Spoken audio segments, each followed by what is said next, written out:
The companions of the Prophet sallallahu alaihi wasallam, the tabi'een and the atba tabi'een, those men and women who were around, who surrounded, who supported, who followed, who listened, who obeyed, who loved, who sacrificed for the Messenger of Allah sallallahu alaihi wasallam.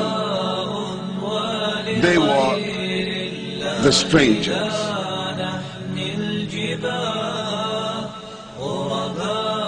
So the Prophet sallallahu alaihi wasallam, he said, this religion, it began as a stranger.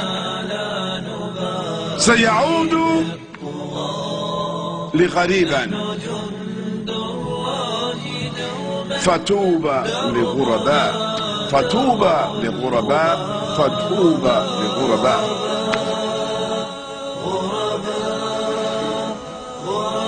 The Messenger of Allah sallallahu alaihi wasallam, he said, this religion, this deen, in the beginning it came as a stranger,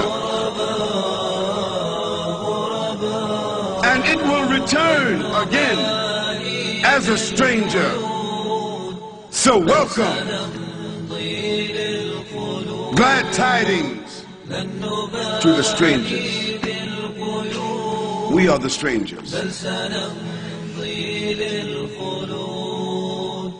And when the Prophet ﷺ, who was well known to his people, he was known Al-Amin, Sadiq al-Masduq, sallallahu alayhi wa sallam. They knew he was Muhammad ibn Abdullah, and they knew he was Al-Amin, and they knew that he was truthful. But when Allah subhanahu wa ta'ala sent him as a prophet and a messenger and commissioned him with this Quran and ordered them to follow him and to listen to this word and to give up the idols and to obey Allah and to worship Allah subhanahu wa ta'ala, they thought he was saying something strange.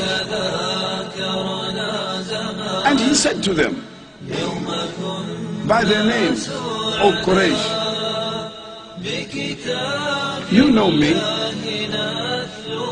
If I told you there was an army behind this mountain coming here to destroy you, would you believe me?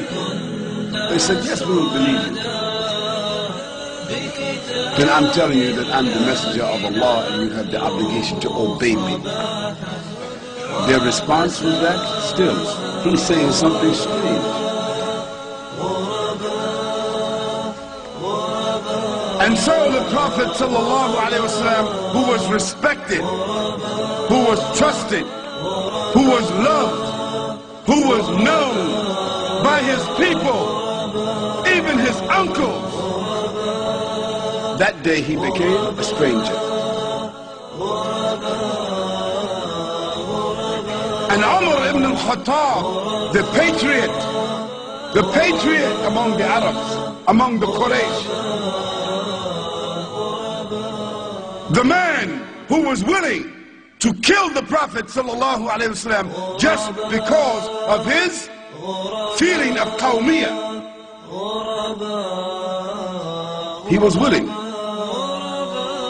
But on that day that he went to kill the Prophet ﷺ, he too became a stranger.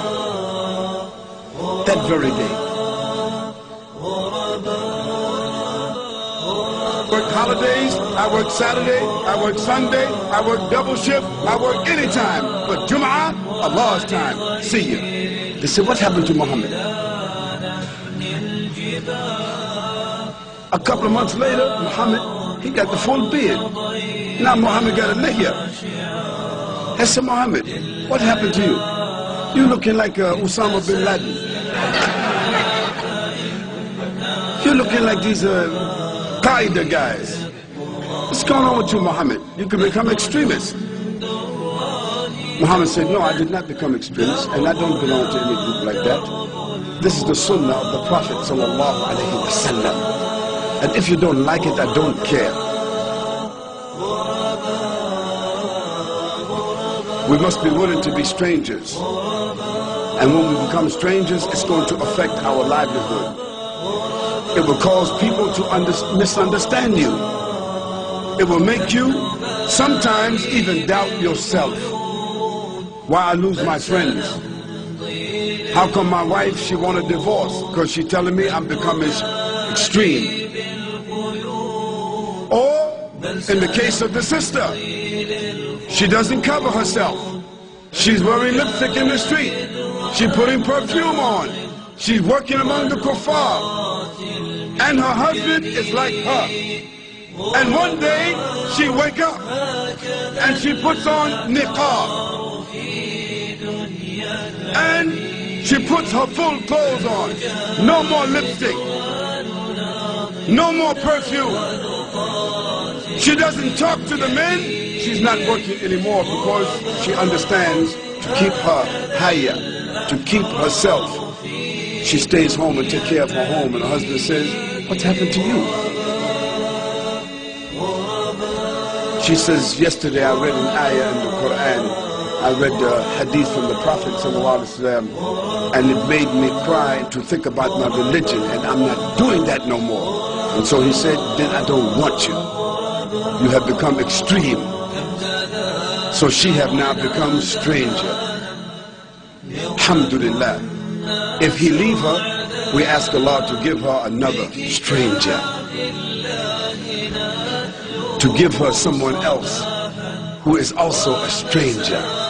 Because strangers belong with strangers. Oh, Muslim brothers and sisters, you and I, we should want to be strangers. We should want to be a part of the return